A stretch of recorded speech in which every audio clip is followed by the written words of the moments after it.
Hello, everybody, and welcome to Matt and John Make a Podcast, episode 21.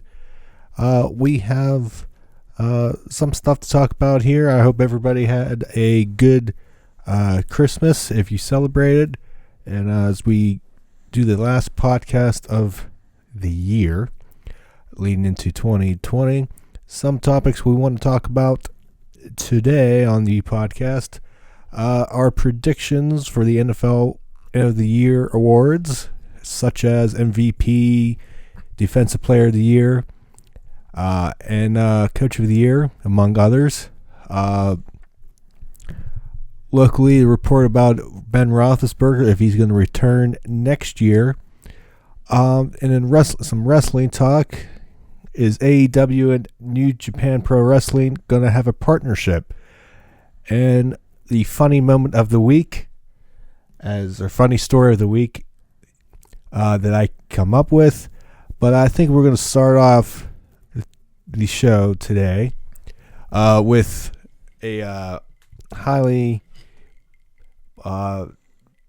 debatable topic, and that is what we thought of Star Wars: The Rise of Skywalker. A pretty pulverizing topic. It's polarizing, not pulverizing. Polarizing, whatever. But there's a big difference. Yeah. Well, we're not destroying anything. I mean, like if you. I noticed you said that last week, and I laughed as I was editing this. I mean, if we're talking about the critics for it, I mean, like they were, you know. So I mean, the one thing I know, the one thing I can assure you is that Star Wars fans are very picky, or in the words of Dan O'Brien, fickle. Yep, they are. I mean, I mean, in just some of the breakdowns in the reviews that I've seen, like it's just like the Star Wars fans, they want their stuff in a certain way, and it's like what I've said on past podcasts. Like they're a lot like professional wrestling fans. They are built in a certain way. They want their content, their characters in a certain way, and if it doesn't go exactly how they want it to be, it's like not good.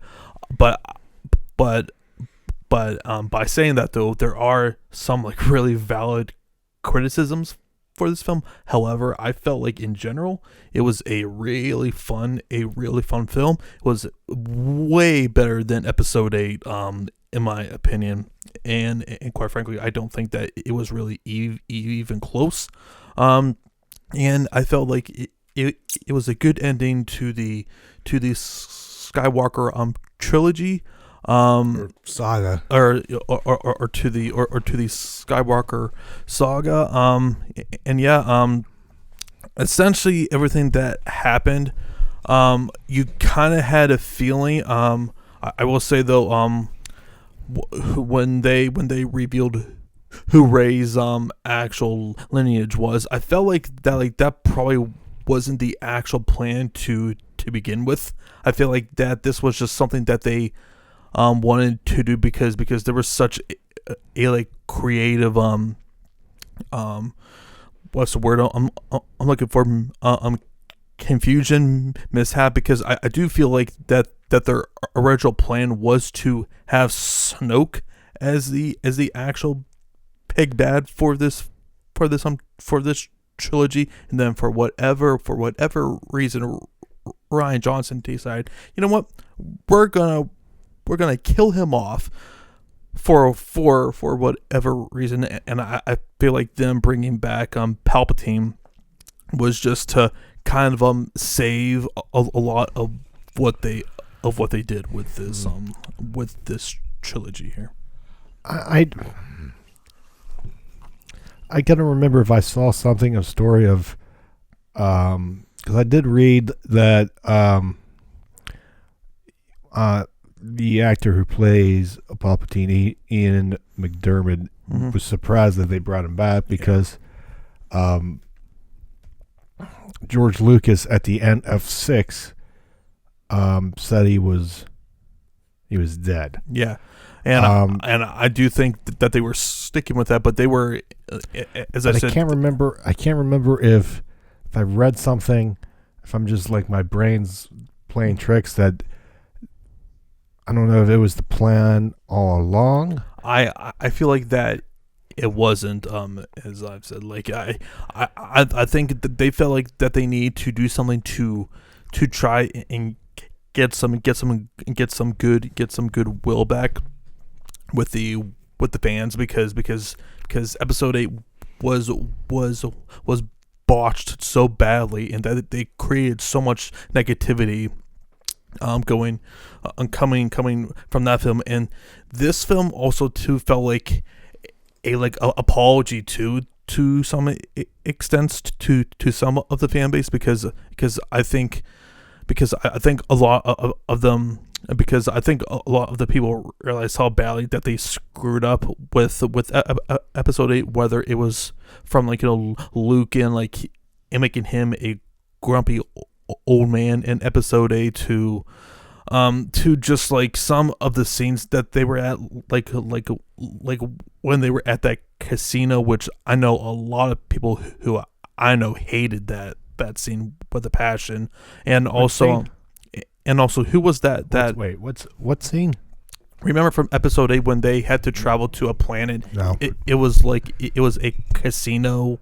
It was a casino planet. Honestly, I forget why they went there exactly, but I had a few friends who just I gotta watch it again. Yeah, I didn't watch it for a second. Yeah, that whole thing was weird, and obviously too with that one Asian chick who got so much hate from episode 8. I don't understand why. Basically, it was essentially she got jar-jarred because if you recall from episode 1, when there was such a backlash with that character, and the backlash was so bad with her that her screen time got basically eliminated, because it was less than 30 seconds. Yeah, supposedly for the total film she only had I read it was a minute and 16 seconds. She got very little screen. Basically she was only there when she absolutely needed to, and I feel like that they it just felt for a good portion of the film that they were trying to fix all of the stupidness and the I didn't mind and her. the plot holes. I didn't mind her. It. Yeah, I didn't make a really big deal out of it, but just going off of the reaction, it was pretty clear she was not a very popular character, to say the least. I don't understand why. Yeah, and I was also surprised how that made no sense. Yeah. And two, from this film, another thing that surprised me was how much that of Leia that we actually saw in this film. I didn't think that we would see her all too much, obviously, since Carrie Fisher passed away before they even started shooting. They had a lot of supposedly they had a lot of extras and stuff, and that was how they were able to pull that off, which honestly I think that they did a pretty good job with that. But I really liked what they did with Luke here. They just did such a better job with him. He wasn't grumpy old man Luke. He was the Luke Skywalker who we recalled from the original trilogy. To me, I wasn't upset about him in 8. Yeah, because to me it made sense. It did, but I just don't feel like that was something that honestly that a lot of fans wanted, and that was pretty obvious. And even me too. I just didn't I could understand if it was for a part of the film, but it just seemed well, he came back at the end, obviously. But I mean, I wasn't a really big fan, and neither too was Mark Hamill. Supposedly he just hated everything about his character in episode 8, which you can't really blame him, just because and you kind of get the whole entire point, but as far as like Kylo Ren, I mean, like that whole thing, it really made sense. I feel like that they kind of had to go there because it tied into his whole arc of like he was constantly fighting against himself, fighting against his true feelings, sort of thing. So I feel like I felt that was done well. It was just weird that they were doing with the whole like love thing with him and Ray. That felt like that it just didn't really fit. Kylo Ren. That just with like with Kylo Ren.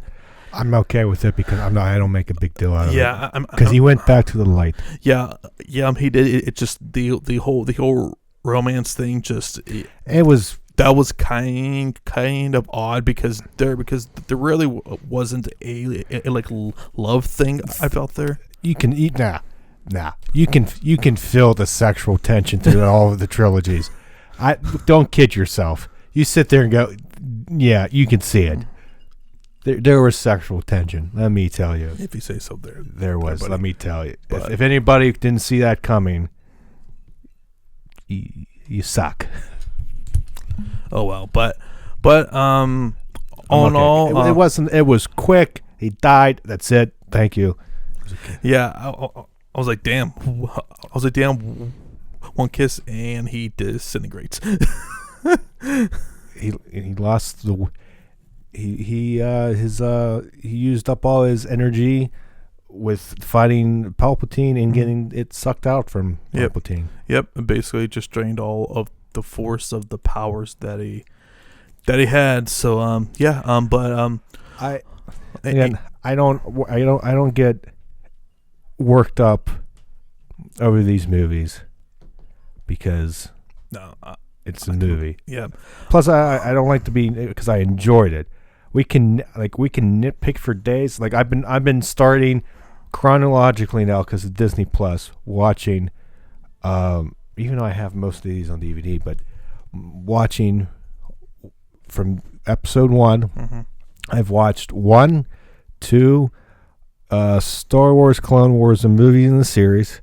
I've watched 3 yesterday, then Solo. Again, I watched it for the second time, and I again don't understand the hate on that movie. I enjoyed it the second time. It was a pretty good movie. And then I am in the process of watching the animated series Star Wars Rebels.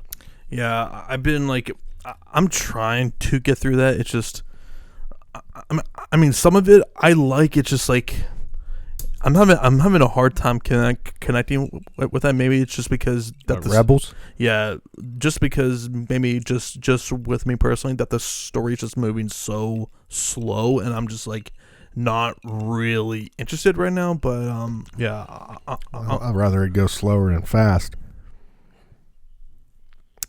Yeah,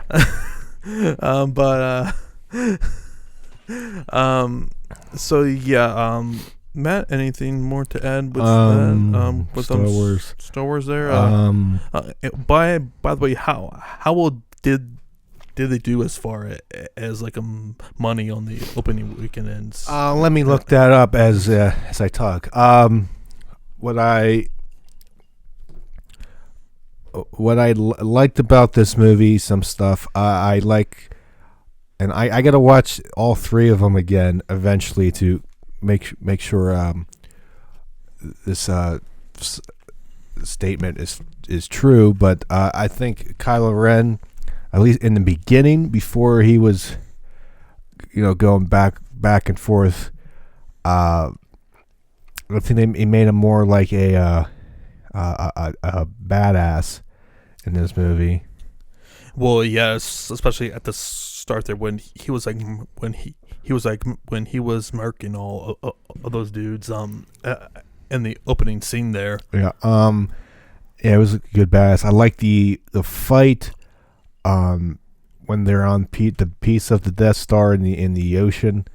That visual, more so the visual I think that just looked good. And when he's coming through that wave, walking toward Ray, and it looked good. I think everything about it was good. I like the touch when Leia. I think of the wrong one. Hey, nobody's gonna get that joke except for us. Maybe. Just comes through real quick to Kylo Ren. Just says Ben, and that's all it needs to happen. And then we see spoiler Han Solo, which was just a memory from Kylo Ren. So I thought that was I liked that whole scene. That was enjoyable. And then Palpatine was just a badass. It was just like good line after line. And they snuck in a do it. Yeah. They snuck in a good and a do it. And I was like, yes. To about the money here. So far it's grossed $259.2 million in domestically, $257.9 million international, and that's a combined of $517.1 million. On Christmas Day, it did. So the Friday when it opened it at $89.6 million. Then dropped to 47, then 40, 29, 20.2 on Christmas Eve, and it went up on Christmas Day to 32.1, increase of 58.7. So I think it's doing pretty good. I want to know, hang on, the franchise, get away from me, rankings. I gotta find it, but yeah, I enjoyed the end. Some questions. Oh, what the crap! Frickin' internet. Like I was talking over Christmas with the family about some stuff. Where are these people on this planet with the Star Destroyers? Were they just sitting there waiting under the ice? Who was that? The people that were piloting the Star Destroyers under the ice. Yeah, that was kind of like we're just finding all these people now. I mean, like they could have just said Palpatine just like with his will or whatever hid them. They could just have said that, but they didn't really bother explaining that. Like, just like, oh yeah, they've been hiding out here for all of these years. I'm just like, okay, fine, whatever, sort of thing. I believe, yeah. Well, yeah. In the movie about space, I can almost believe it. Mm-hmm. So as of now, all-time top lifetime grosses. Domestic. I mean, if I could find it, it is. I can't find it. Or are you? It has to be higher. I don't know, but once I finally got The Force Awakens right now is so far the top. Yeah, which I 936.6 million, and then The Last Jedi at 620. Rogue One is 13th at 532.1. The Phantom Menace is 16th at 474.5. The Last Jedi comes in at 9. I didn't say 9, but we got there. And then I guess I'll find that wherever it is. I don't know. That's 2. It's way down here. So I feel like it's going to not slowly, but steadily come up. It's 118th right now, Mm-hmm. just behind, like 500,000 behind Captain America: The Winter Soldier. Okay. Yeah, and that's it'll slow.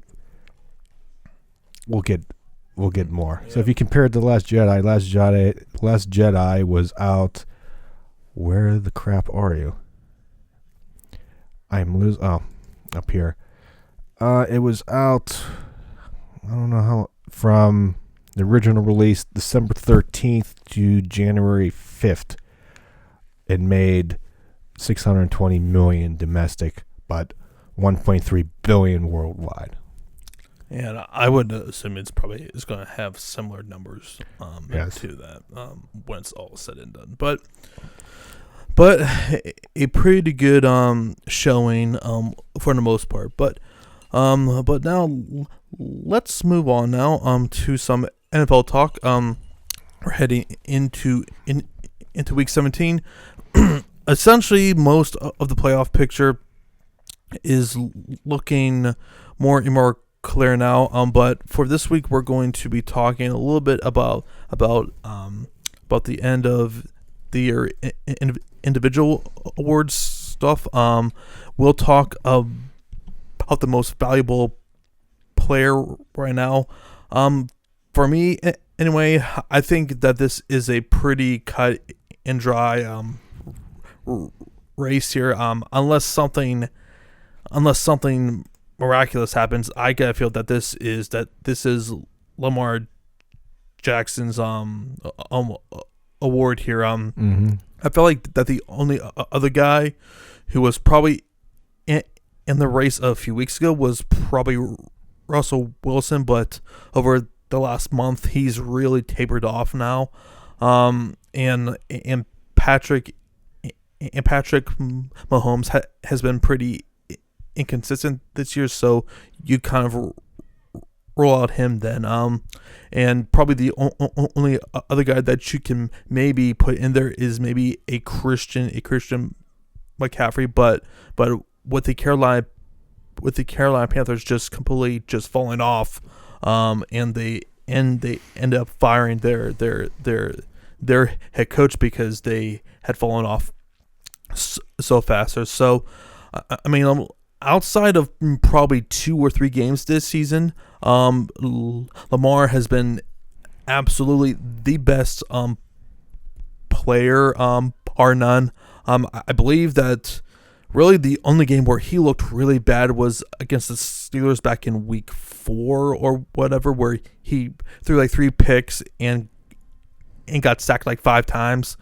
But like, every other week, he's just been putting up just like highlight reel after highlight reel, just some of these like numbers that he was putting up are just truly amazing. So yeah, Matt, I don't know about you, but this seems pretty. Yeah, I would be shocked. Yeah, if he doesn't win MVP. I really don't see who else. Offensive Player of the Year. Yeah, just like any other dude that you see on a week in and week out basis. Like just from a highlight reel perspective, like he stands out every single week, and now too with his team locking up home field last week. So he kind of checks off that box there into with the statistics, like he also backs that up. So yeah, nothing really there. So I would assume that is also your pick for an NFL MVP. Yep. All right. So then, because look what the Ravens have done. Mm-hmm. Yeah, I mean, like, I don't think anyone expected them to be.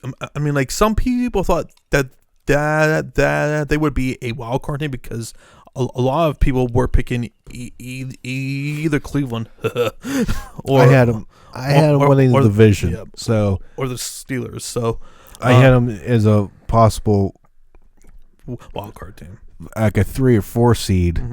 Mm-hmm. If they win the division, because obviously if they win the division, they're not 5 or 6. Right. So like a 3 or 4, And too, with a ton of other games, they have been just blowouts. Like, they weren't even competitive. Like, I remember like at least 4 or 5 of those games where they won by at least 3 touchdowns. Like that's how well that the Baltimore Ravens have been playing. Now moving on to defensive player of the year.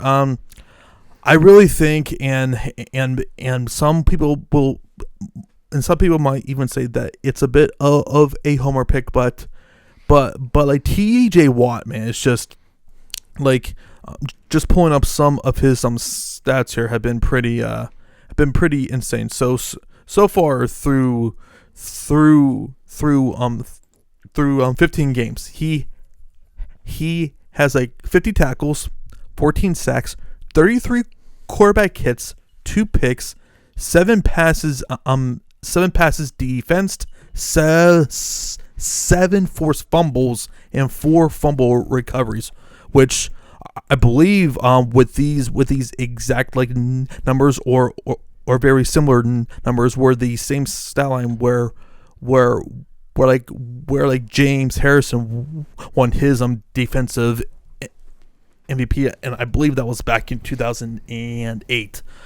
I mean, like the other guys who have been like have been in contention have been Stephon Gilmore from the Patriots, who's having a really good season. I just like you just look at the impact that TJ Watt has had. Like, he was like it's not that he's just getting to the quarterback consistently. It's like he's forcing fumbles like left and right. Like, I swear it's at least once per game where when he gets a sack, he's going for that strip every single time. Like, it's consistent, and like it's just amazing how much better that he has gotten year after year, and now like he is quite frankly a like elite outside linebacker. Like he's like, and if you look at like his numbers compared to his brother's numbers from his first 3 years in the league, like they're pretty comparable. So they're close. Like, give or take a. Yeah, I think there was maybe a 1 or 2 sack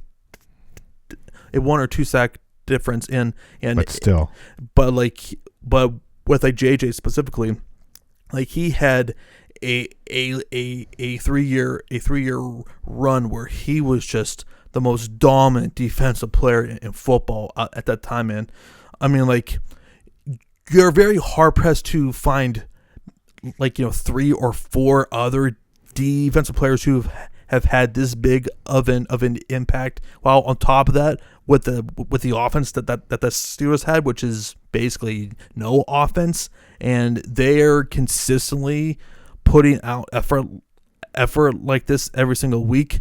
And two, another thing to think about, most of the Steelers' losses have been against really, really good teams, most of them being playoff teams outside of the lowly Jets from last week. So I mean, call me a bit of a homer here, but hey, Matt, I think that TJ Watt should be the NFL Defensive Player of the year. I agree. It's been a while since the Steelers have had a player of this caliber playing this consistent week in and week out. Like, well, and two, on top of that, now, with like him and Devin Bush and like Minka now, like they have those elite guys now on that defense, and we talk about this a lot on the podcast. It's like, it just how amazing that this team's identity just changed within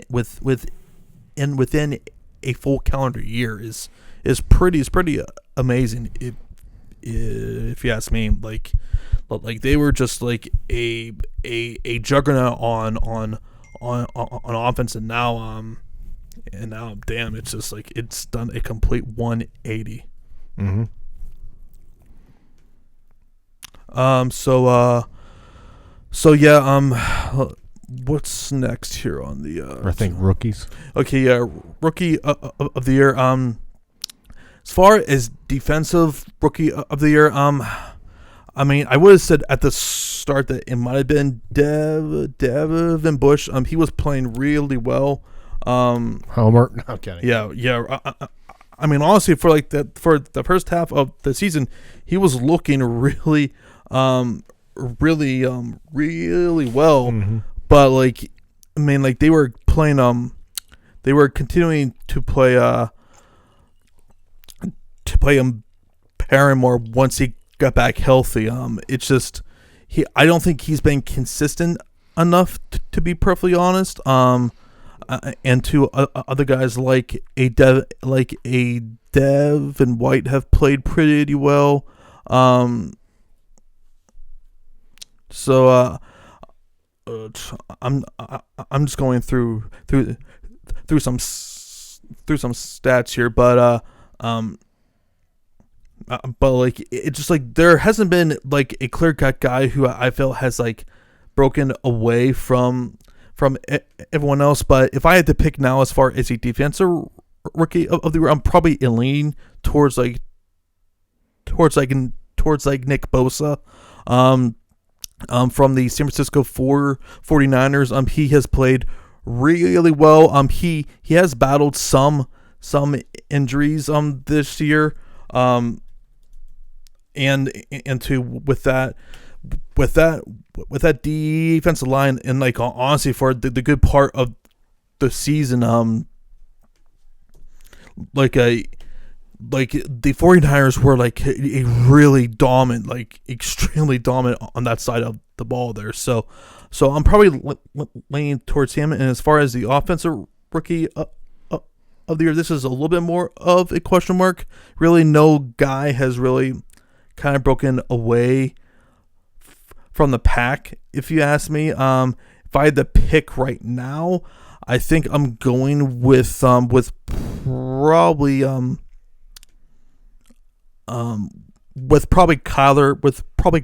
Kyler Murray from the Arizona Cardinals. He has been pretty good for the most part. To be perfectly honest, they have done a lot better this year than I thought that they would. I mean that team still has a lot of issues dealing with their offensive line. And inconsistent play on their defense and stuff, but I think right now that the winners are going to be Kyler Murray and like Nick Bosa from the San Francisco 49ers. Matt, do you got anything to add there? Just looking at stats because I had no idea. Mm-hmm. I'm kind of gonna go with you. I know this is a very boring debate, but I'm just going to go with the same picks of Bosa and Kyler Murray. Yeah. I'm just going to Kyler Murray because you just hear that name, you just know the media just immediately goes to... Yeah, into it's just like no one else has really just like stepped away from the pack consistently, and Kyler put in a insane performance last week against the Seattle Seahawks, who dropped a... I mean, for the Seahawks, that game was essentially meaningless. Anyways, because if they win, if they win this week against the 49ers, you know, they are probably are getting a like first round bye. So yeah, but and the last thing that we're going to discuss is coach of the year. I think that the top three contenders for this are probably Tomlin, John Harbaugh, and Kyle Shanahan. I think I was for the longest time leaning towards Tomlin, but I think I am going to be going with I think I am going to be going with like John Harbaugh. Just what and that coaching staff have done with that team. Just like they have completely have just redone that whole entire offense ever since that they started playing Lamar Jackson consistently. Just like how they have kind of just like retooled and just kept on riding that ship there, and now with home field wrapped up. So basically the road to the Super Bowl goes through Baltimore, and although San Francisco has played well, I feel like they have been pretty inconsistent for like the last 3 or 4 weeks now. Whereas with the Baltimore Ravens, they have been way more consistent. Yeah, I can't disagree with you. I mean, if you're doing a wild card coach of the year pick, what Sean McDermott over in Buffalo did. Yep.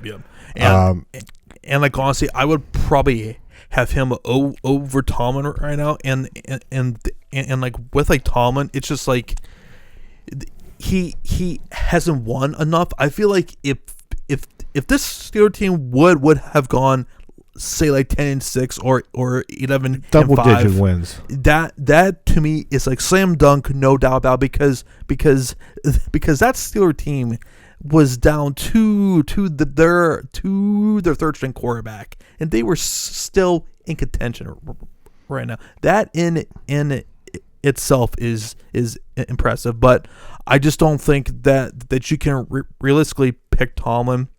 Just because not anymore. No, just because that team and especially after they just laid a freaking egg against the Jets of all teams. So yeah, that's currently the picks that we got. Matt, do you got anything more to add before we move on here? No, but I just real quick, I wouldn't be surprised if Harbaugh wins it. Mm-hmm. I think it's as easy. I feel like that's probably what you should do, if you ask me. Just because of the record and how that team is just blowing people out. Yeah, they just but just the model of consistency for this season, absolutely. But there was a report that came out. I believe this was on Monday or Tuesday this week. But basically, Chris Mortensen came out and he reported that supposedly, according to the people that he's talked to, that there was some uncertainty whether with like Big Ben that he would be able to even play again. But this report was quickly backtracked. Not even 8 hours later. Basically, Mort said, yeah, that the expectation is that he is planning on coming back. So I'm not exactly sure why he even said this to begin with. If you're going to just completely backtrack, then why are you even putting this out there? But basically, between that happening and like Ben came out. It was like yesterday, basically saying, "Yeah, I'm coming back." Just like hold your horses, sort of thing. Yeah, I didn't buy it from the beginning. Like I slightly bought it just because of the credibility that Chris Mortensen has, but I mean, and to just based off of how banged up that Ben has been. But now after hearing this, I mean, obviously, unless his whole entire recovery just falls completely down the freaking tube here, I would expect that he's definitely coming back. It was career ending to begin with. Mm-hmm.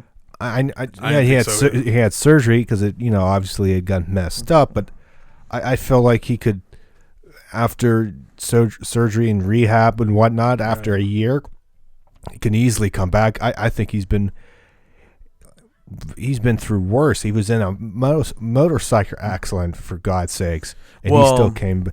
Well, the difference is obviously he is a much older Yeah, man. he's now, older, yeah. but I feel like he would still. I don't think a shoulder injury, not a simple shoulder injury, but you get what I'm trying to say, is going to keep him out from playing. How long does he have? How many years? He's got, I believe, 2 more years left on his I deal think after this. He's going to play it out. I don't think he would, unless in April, I don't know, May, he throws a football and he can't throw it 20 yards. Then here's your issue. Yeah, But I don't expect him not to play anymore. And if you are the Steelers, you're hoping that he doesn't retire, because as far as from a cap situation, they are not really prepared to like pick another quarterback, because obviously if like Ben retires, there probably would be in the sweepstakes for a quarterback this offseason, more than likely via of a free agency. But they're so strapped against the cap. While on top of that, they need to also re-sign Bud Dupree and Javon Hargrave. So like I really hope that he doesn't retire. Yeah. If he does, he's got to say it like before the draft. Yeah, I definitely feel that if he's retiring, or don't be like Andrew Luck. No, I guarantee you that he'll tell the Steelers before April. He's coming back. Yeah, like there's no. Yeah, like and to more so with him and his pride, he would feel awful if that is the way that he went out, and I just don't think he would go out, play out his contract, and then announce from there. Which he has said on the record multiple times now. Is like he's like, I want to play out my whole entire contract because with him, Pouncey, and Tallman, they are all meeting at the hip here, because I feel like that if like Ben retires, Pouncey is probably retiring too, because he has also stated that when like Ben retires, Pouncey's retiring. So like there's definitely is going to be, over the next few seasons, there's going to be a lot of turnover with his roster, just based off of age. That offensive line is getting really old now, so there could be some real turnover in the next few seasons, which could be good, because then you can be able to re-sign guys such as a like TJ Watt, with like him and like Minka down the line there. So, but I mean, like, it's going to be interesting to see how all of this plays out. But definitely, if you're a Steelers fan, and if you are the Steelers, if Ben is not back, we're going to be going through a big transition phase, because this will be the first time in almost 20 years that this team could possibly be, I mean, I wouldn't call them a scrub team, but I would compare them a lot with the Denver Broncos with a really good defense, but a pretty bad offense, sort of thing. But all right, so then we talked about that. What else do we got here? Okay, so we're going to be getting into some wrestling talk here. One thing, Matt, I wanted to talk to you about. So as you know, I think it's next weekend. It's Wrestle Kingdom, I believe 15, if I am not mistaken. But Chris Jericho is going to be facing Hiroshi Tanahashi, which for you people who are not really familiar with him, he is essentially what John Cena is with New Japan, and like he's been there since 1999, but he's facing Chris Jericho, I believe, on night 2, if I am correct. But basically, he was quoted in an interview, Hiroshi Tanahashi talking about his upcoming match, that if he beats Chris Jericho, that he wants to open up that forbidden door and getting an AEW world title shot. And a lot of people were beginning to speculate, like, hey, is this a opening and opportunity for AEW and New Japan to finally have some sort of partnership of some point, which I have stated for how long now that this is so beneficial to both for both companies here, but also at the same time, this could be just from Tanahashi's standpoint, and trying to not have the match be so predictable too. Matt, what do you think of the possibility if this is a possible crack in opening up that door, or is it just building up their match here? It could be just banter at this point, but isn't our New Japan still with ROH? I think they technically are, but I don't think that their deal is up for. I don't think that their deal is active for too much longer, and with the current situation with that company there, I mean, you can't imagine that they're. I mean, they haven't really done anything really huge with them to my knowledge, anyways. Well, since Mania weekend, the Madison Square. Yeah, that was their last really big event was at MSG, and for this upcoming year, they aren't even doing anything on WrestleMania weekend this year, which, I mean, it has to be concerning, definitely, if you are ROH right now. And I mean, and I understand from AEW side, there was a really nasty divorce with the Bucks and Kenny. More specifically, he's talked about that openly, how they kind of left on not so good terms, and it sounded pretty personal. But you would think that eventually cooler heads would prevail here. On top of that, you not only have Chris Jericho on Wrestle Kingdom, but you also have a John Moxley.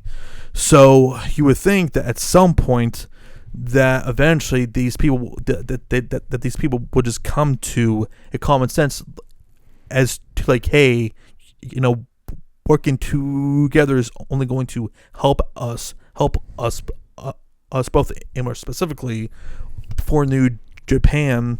They want to get more of an imprint into the US, and while they are doing better, way better business wise than ROH right now, but them collaborating with AEW, they're going to be able to sell out bigger venues easily. And actually, it was just announced, I believe, yesterday that AEW is going to be working at the Prudential Center in New York. I believe that's on March 26th or something. So, I mean, just all of the possibilities are there. Fans definitely, they have been craving for this to have some sort of a partnership, but just based off of just the things that Kenny has said, what a Matt and Nick Jackson have said, it just doesn't seem like that this is going to really happen anytime soon. I think right now, I don't think it happens. Mm-hmm. I think the way I'm like reading stuff, I think it just might be banter.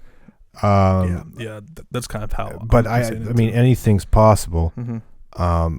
Can't throw anything. Maybe down the road, Mm-hmm. maybe. But I think maybe AEW wants to build their brand themselves with what they have. For sure. And as that it gets elevated in, you could possibly bring New Japan in, and you don't want that. AEW is only succeeding because they have New Japan people in.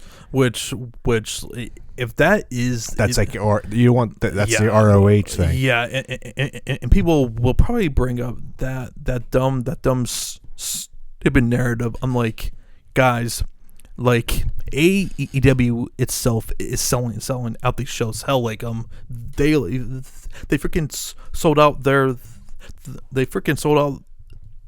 next pay-per-view in Chicago in like under an hour there. So like I think that'll be kind of dumb. But at the same time though, I mean, like, I would just love to see a Okada in that company, or a like a Will Ospreay or something like that. But I mean, I think down the line it's highly possible. Oh, absolutely. And to there's so much uncertainty with our OH right now. Like, will they even be a company past 2020? Like they are in some real financial issues right now. We said that about Impact.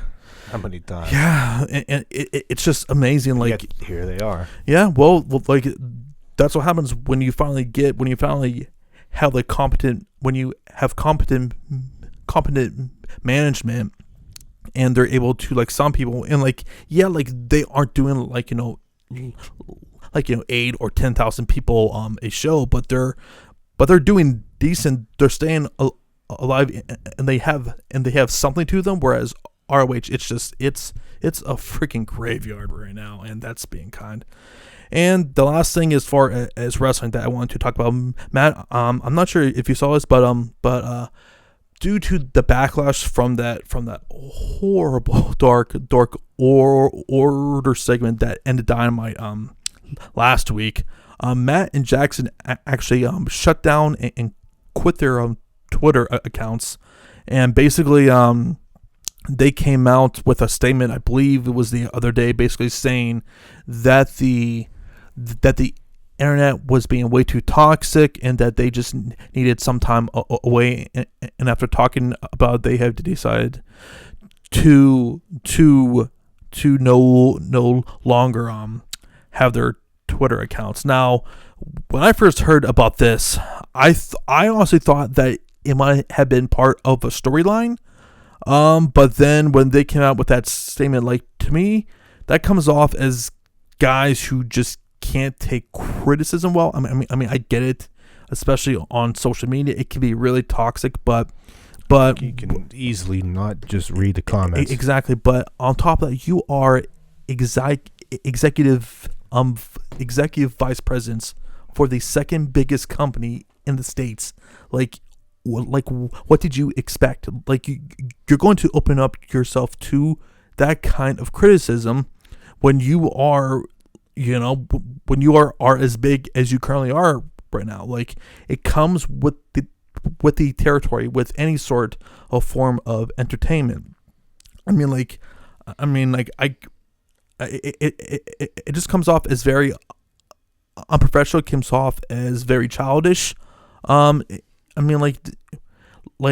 as you said, Matt, you could just easily not read the comments because now you just open yourself up to more and more criticism from that standpoint. Yeah. That from what I saw from that, I saw videos on online of that segment. It was not good. And on top of that, it went completely viral too, because you saw people such as Orton commenting on it. Dustin Rhodes really.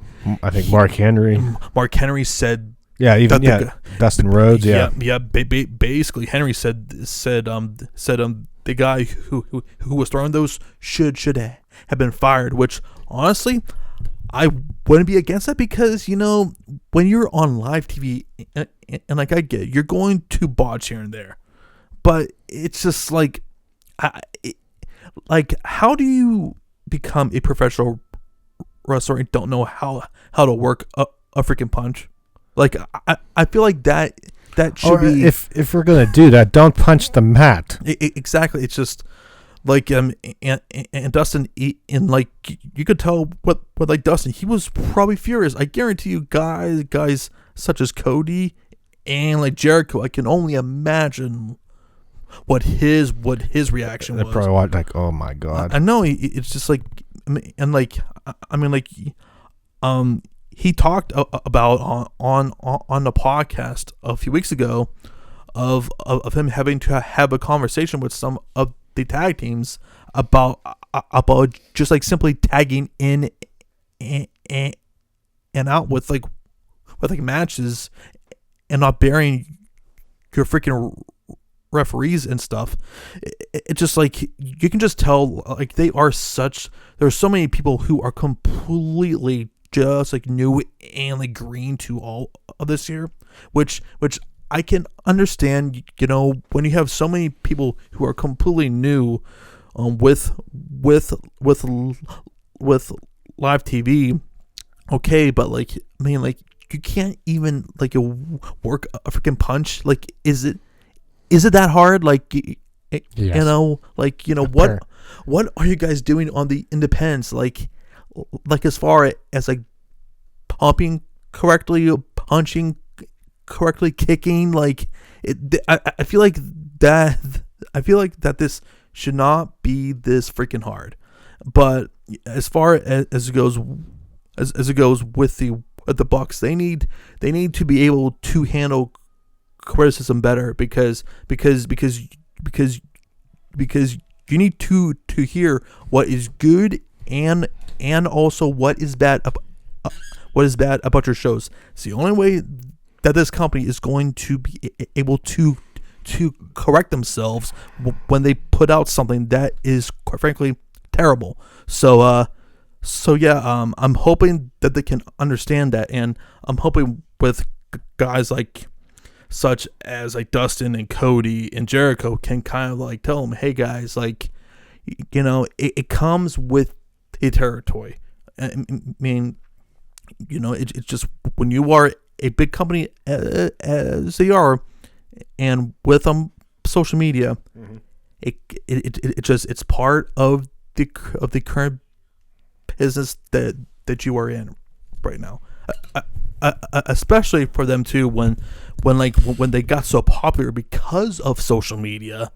Like it just like this. It goes both ways. Exactly. I think it is time for, if I'm not mistaken, the always popular, I have no facts to back this up, funny story of the week. Mm-hmm. And we have a almost a scary situation here down in North Carolina.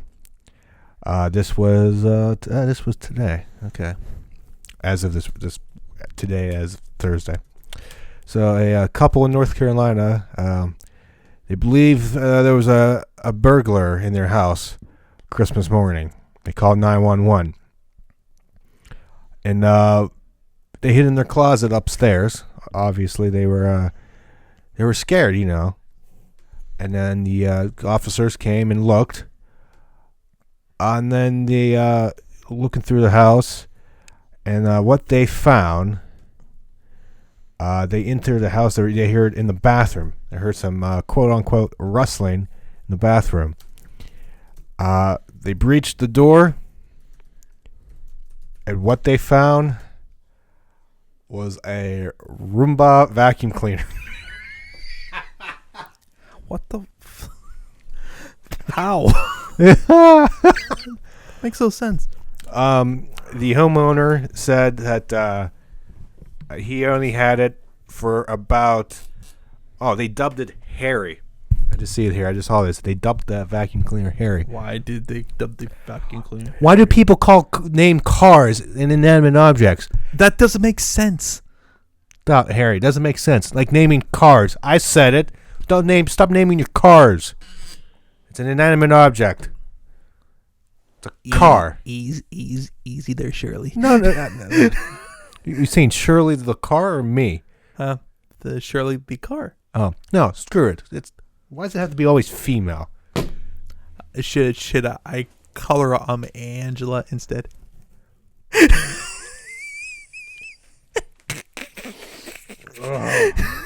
Another inside joke that nobody's gonna get. Oh God. Anywho, I'm such. Thank you. We were gonna get through this without censoring, and now I have to censor something. It was your fault. I didn't say it. I did not make you say it. Okay. So anywho, let me write. I gotta write this down. But anywho, going back to the story. Yeah. So they only had it for 3 days, so they didn't. No, but blah blah blah blah blah. Yeah. So that was funny. So a Roomba vacuum cleaner causes chaos down in North Carolina. And surprisingly, the robots are taking over. Yeah, surprisingly, this was not a Florida story. I gotta find some of those. Yeah, one will show itself up eventually. So, but Matt, I think we're at the point of the podcast where it's time to say our goodbyes here. So yes, it was one of our shortest podcasts in some time because it's Christmas week and there wasn't a lot happening. Nope. Maybe there was, but we missed it. So yeah, you know what to do. We say it every week. Comment, like, subscribe. We're up to 11. Yep. And also making the big time. Yep. And also stay tuned for like next Wednesday. We are planning on doing an AEW Dynamite reaction. I believe that NXT is just having their award show next week, so it's technically not an episode of NXT, but stay tuned for that. And yeah, well, hopefully my laptop does not go kaputs. We shall see. I'm thinking about getting the PC. Yeah, but do I want to spend the money? That's your call there, buddy. I know, but where do I put it? Anywho, enough about my problems that have come throughout this podcast and different names being mentioned. Haley. I hope none of these people listen to this. I bet they don't. This is going to be very awkward. They don't. Anywho. Way to completely bury the podcast there, buddy. I just said, no. I just said they don't listen to it. That's two people. I said this. I didn't say this is not popular. Whatever, but don't whatever me. Don't sigh me. Just like take us home already, there, Jack. Jack. Anywho, like, comment, subscribe, all that fun stuff. Again, we have new episodes every Saturday at around 3 p.m. And as John mentioned in live streams every Wednesday to react to NXT and AEW. Here on the same channel, obviously. So with that, for John, I am Matt. Hope you had a good holiday, and we'll see you in 2020.